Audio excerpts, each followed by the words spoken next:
Nilamon ng makapal na apoy at usok ang bodega ng PVC Pipe sa barangay Buanga Mayor, Bustos, Bulacan nitong Martes, July 9. Ayon kay Bustos Municipal Fire Marshal Senior Inspector Ronnie Hayre, nagsimula umano ang sunog dahil sa pagwe-welding ng isang trabahador at sa di inaasahang pagkakataon ay napatakan ng apoy ang flammable materials sa nasabing warehouse.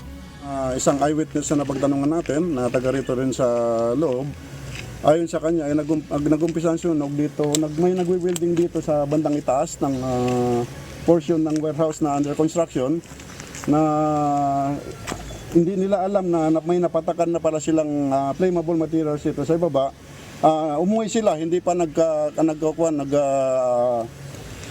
ng apoy. Ngayon, nung paglabas na nila, doon na lumaki yung apoy. Ayon pa sa BFP, aminado silang nahirapan sila sa pag-apula ng apoy dahil yari sa plastic ang nasabing mga PVC pipe. Hindi lamang ang warehouse na ito at mga produkto na PVC pipes ang nasunog.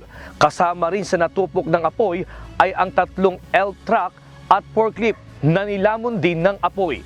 Maliban sa warehouse na nasunog at kanilang mga product na PVC pipes, mayroon pa po tayong nakita sa loob na 3 L-truck na nilamon din ng apoy at 3 forklift na isa sa loob at 2 po dito sa labas. At makikita po natin dito yung mga natunaw na PVC pipes. Dito po nakalagay lahat yung mga finished product nila sa buong yard nila.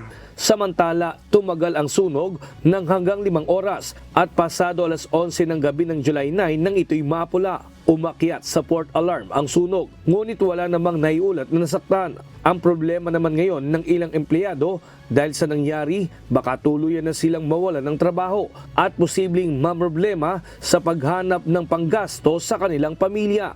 Napakarami po ng apekto dun sa nangyari na yun. Unang-una po yung pamilya namin na umaasa lang din sa amin. Ang isa pa po, wala po kaming, sa panahon ngayon po, wala po kaming malilipatan na if ever na trabaho na pwede namin pagkukugutan para sa pamilya po namin.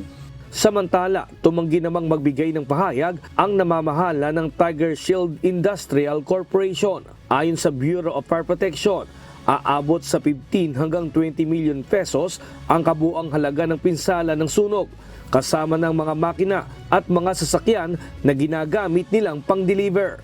Nestor Torres, humahataw sa balita ngayon.